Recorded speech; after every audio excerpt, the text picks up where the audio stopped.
যিসকল ছাত্ৰ-ছাত্ৰীয়ে 2025 বৰ্ষত মেট্ৰিক পৰীক্ষা বা হাই ছেকেণ্ডাৰী পৰীক্ষা দিবা, তেওঁলোকে নিশ্চয় জানা যে ফেব্ৰুৱাৰী 15 তাৰিখ মানৰ পৰা পৰীক্ষা।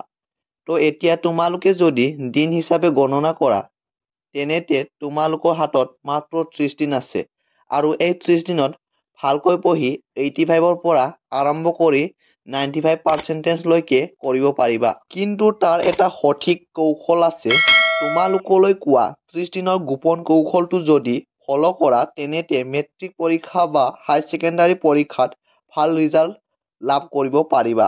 আৰু এই 30 দিনৰ কৌশল কেইটা যদি ফলো কৰা, তেনেতে 0% পৰা 85% লৈকে লাভ কৰিব পাৰিবা মেট্ৰিক পৰীক্ষা বা হাই ছেকেণ্ডাৰী পৰীক্ষাত। কিন্তু তাত তোমালোকলৈ কেইটামান চৰ্ত থাকিব, যিবিলাক তোমালোকে মানি চলিব লাগিব। আৰু সেইমতে যদি তোমালোকে চলা, সেইমতে ষ্টাডি কৰা, তেতিয়া কিন্তু তোমালোকে 0% পৰা 85% পোৱাটো সম্ভৱ হয়। তো তাৰ কাৰণে তোমালোকে 3টা ৰুল ফলো কৰিব লাগিব। প্ৰথমটো ৰুল হ'ল ফলো প্ৰপাৰ ৰুটিন। তোমালোকে প্ৰপাৰ ৰুটিন ফলো কৰিব লাগিব। আৰু দ্বিতীয়টো হ'ল avoid social media. Social media avoid কৰিব লাগিব। আৰু শেষৰটো হৈছে মেক ষ্টাডি প্লেন। এই তিনিটাৰ বিষয়ে আমি ধুনীয়াকৈ এক্সপ্লেইন কৰি দিম, কেনেকৈ কি কৰিব লাগিব। গতিকে তোমালোকে ভিডিঅ'টো স্কিপ নকৰাকৈ শেষলৈকে ভিডিঅ'টো চাবা। তোমালোকৰ বাবে বহুতেই ইম্পৰ্টেণ্ট এই ভিডিঅ'টো। প্ৰথম তোমালোকৰ আছিল প্ৰপাৰ ৰুটিন। প্ৰপাৰ ৰুটিন তোমালোকে 24 ঘণ্টাৰ ভিতৰত 8 ঘণ্টা টোপনি, 10 ঘণ্টা পঢ়া, 6 ঘণ্টা অন্যান্য। এই ৰুটিনটো তোমালোকে 30 দিনৰ বাবে ফলো কৰিব লাগিব। এতিয়া তোমালোকে ক'ব পাৰা যে 8 ঘণ্টা টোপনি, 10 ঘণ্টা পঢ়া, 6 ঘণ্টা অন্যান্য, এইকেইটা কেনেকৈ আমি কি কৰিম। তো এই সময়খিনি তোমালোকে ফলো কৰাৰ সঠিক নিয়মো আমি ক'বলৈ গৈ আছোঁ। তাৰপিছত তোমালোকৰ কি আছিলে, এভইড ছ'চিয়েল মিডিয়া। দ্বিতীয়টো আছিল ছ'চিয়েল মিডিয়া। তো ছ'চিয়েল মিডিয়া মানে কিছুমান এনেকুৱা বহুত ষ্টুডেণ্ট আছে যিয়ে গেমৰ নামত ফ্ৰী ফায়াৰ, পাবজি এনে ধৰণৰ গেমবোৰত তেওঁলোকে টাইম স্পেণ্ড কৰি থাকে। তো তোমালোকে এই 30 দিনৰ বাবে গেম এভইড কৰিব লাগিব। নেক্সট এটা মেজৰ প্ৰব্লেম হৈ আছে ইনষ্টাগ্ৰাম। ইনষ্টাগ্ৰামৰ পৰাও তোমালোকে হাত সাৰি থাকিব লাগিব। আৰু ফেচবুক, ইউটিউব আৰু বহুতে ফ্ৰেণ্ডলৈ মেছেজ কৰি থাকে বা কল কৰি থাকে। গাৰ্লফ্ৰেণ্ড, বয়ফ্ৰেণ্ড সেইবিলাক ৰিলেশ্যনশ্বিপৰ পৰাও তোমালোকে 30 দিনৰ বাবে একদম দূৰত থাকিব লাগিব বা এভইড কৰিব লাগিব।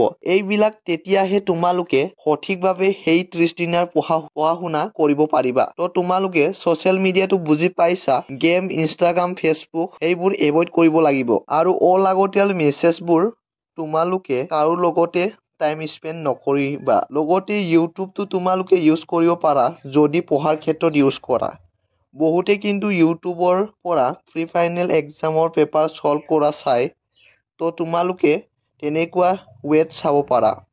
কিন্তু তোমালোকে যদি মোবাইলত 5 মিনিট পঢ়া ভিডিঅ' চাই 10 মিনিট, আধা ঘণ্টা ইনষ্টাগ্ৰাম, ফেচবুক চাই ফুৰা, তেতিয়া কিন্তু তোমালোকৰ নহ'ব। তেনেকুৱা হ'লে কিন্তু তোমালোকে নোৱাৰিবা 30 দিনৰ 85% পাবলৈ। তাৰপিছত শেষত আছিলে ষ্টাডি প্লেন।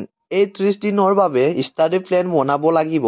ষ্টাডি প্লেনটো তোমালোকৰ বেষ্ট। আৰু তোমালোকে যোনটো ষ্টাডি প্লেন বনাবা, এই ষ্টাডি প্লেনটো কাকো শ্বেয়াৰ কৰি নাথাকিবা। কাকো শ্বেয়াৰ কৰিব নালাগে কিয় কৈছোঁ, কাৰণ আজিকালি মানুহে কিন্তু মানুহৰ ভালটো নিবিচাৰে। যেতিয়া তুমি তোমাৰ ষ্টাডি প্লেনটো বেলেগক কৈ ফুৰিবা, তেতিয়া বেলেগে তোমাক এটা নেগেটিভ এনাৰ্জি দি দিব। আৰু সেই নেগেটিভ এনাৰ্জিটোৱে তোমাৰ কনচিয়াছ মাইণ্ডটো ডিষ্ট্ৰয় কৰি পেলাব। আৰু তোমাৰ পঢ়া শুনাৰ প্ৰতি মনোযোগ নাইকিয়া হৈ যাব।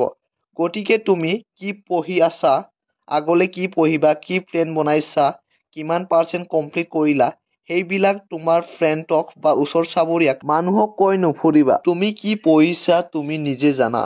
ভালকৈ পঢ়া, তোমাৰ নিজৰ ভৱিষ্যতৰ কাৰণে পঢ়িবা। কাৰোবাক দেখুৱাবলৈ নপঢ়িবা, নিজে নিজৰ ভৱিষ্যতৰ কাৰণে পঢ়িবা। এইটো হৈছে তোমালোকৰ এটা ইম্পৰ্টেণ্ট পইণ্ট। এতিয়া মই তোমালোকক এটা এক্সাম্পল দি বুজাই দিছো। ধৰি লোৱা যিসকল ছাত্ৰ ছাত্ৰীয়ে মেট্ৰিক পৰীক্ষা দিবা সেইসকল ছাবজেক্ট আছে maths, science, Assamese, English, social আৰু যাৰ যাৰ যোনটো ইলেক্টিভ ছাবজেক্ট আছে সেই ইলেক্টিভ ছাবজেক্টটো। যেতিয়া তোমালোকে ষ্টাডি প্লেনটো আমি কৈছিলো 10 আৱাৰ ষ্টাডি তোমালোকে কেনেকৈ মিলাবা এভৰিডে, অৰ্থাৎ প্ৰতিদিনে তোমালোকে 2 ঘণ্টাকে মেথছ প্ৰেক্টিছ কৰিবাই, কিয়নো মেথছ হৈছে এটা কনচেপচুৱেল ছাবজেক্ট। নেক্সট আছে ছায়েন্স। ছায়েন্সো তোমালোকে প্ৰতিদিনে 2 ঘণ্টাকৈ পঢ়িবা। ছায়েন্স আৰু মেথছ এই দুটা ছাবজেক্ট কনচেপচুৱেল ছাবজেক্ট হয়, সেইকাৰণে ভালদৰে প্ৰেক্টিছ কৰি পঢ়িবা। এই দুটা ছাবজেক্টত সদায় 2 ঘণ্টাকৈ সময় দিবা। নেক্সট তোমালোকৰ আছে আছামিজ। আছামিজত তোমালোকে সদায় 1.5 ঘণ্টাকৈ পঢ়িবা। নেক্সট 1.5 ঘণ্টা তোমালোকে ইংলিছ আৰু লগতে তোমালোকে 1.5 ঘণ্টা ছ'চিয়েল আৰু যাৰ যোনটো ইলেক্টিভ ছাবজেক্ট তাত 1.5 ঘণ্টা দিব লাগিব। এই 30 দিনত তোমালোকে কোনো দিনো বাদ নিদিয়াকৈ কণ্টিনিউ পঢ়িবা। সদায় 2 ঘণ্টা মেথছ প্ৰেক্টিছ কৰিব লাগিব, 2 ঘণ্টা ছায়েন্স পঢ়িব লাগিব, 1.5 ঘণ্টা আছামিজ পঢ়িব লাগিব, 1.5 ঘণ্টা ইংলিছ পঢ়িব লাগিব আৰু 1.5 ঘণ্টা ছ'চিয়েল পঢ়িব লাগিব আৰু তোমালোকে 1.5 ঘণ্টা ইলেক্টিভ ছাবজেক্টটো পঢ়িব লাগিব। টোটেল পঢ়িব লাগিব 10 ঘণ্টা সদায়। তোমালোকে 8 ঘণ্টা টোপনি মাৰিবা। তোমালোকে 8 ঘণ্টা টোপনি নামাৰিলে তেনেহ'লে কিন্তু 10 ঘণ্টা পঢ়িব নোৱাৰিবা আৰু তোমালোকে সদায় 10 ঘণ্টা পঢ়িবা আৰু তোমালোকে টাইমটো নিজে ছেট কৰি ল'বা। দিন ৰাতি ধৰি যিকোনো 10 ঘণ্টা পঢ়িবা, 24 ঘণ্টাৰ ভিতৰত 10 ঘণ্টা তোমালোকে পঢ়া শুনাত সময় দিবা। বাকী অন্যান্য 6 ঘণ্টাত গা পা ধোৱা, ভাত খোৱা বা তোমালোকে ভাল পোৱা কামবোৰ অলপ কৰা আৰু যদি তোমালোকে 8 ঘণ্টা টোপনি, 10 ঘণ্টা পঢ়া, 6 ঘণ্টা অন্যান্য এই ৰুল কেইটা 30 দিনৰ বাবে ফ'ল' কৰা, তোমালোকে এটা ভাল ৰিজাল্ট কৰিব পাৰিবা নিশ্চয়। আশা কৰোঁ তোমালোকৰ বাবে এই ভিডিঅ'টো হেল্পফুল হ'ল। যদি হেল্পফুল হৈছে ভিডিঅ'টোত এটা লাইক কৰিবা আৰু লগতে আমাৰ চেনেলটো যদি প্ৰথমবাৰৰ বাবে ভিজিট কৰিছা তেনেহ'লে চেনেলটো ছাবস্ক্ৰাইব কৰি লোৱা। ভিডিঅ'টো শেষলৈকে চোৱাৰ বাবে ধন্যবাদ।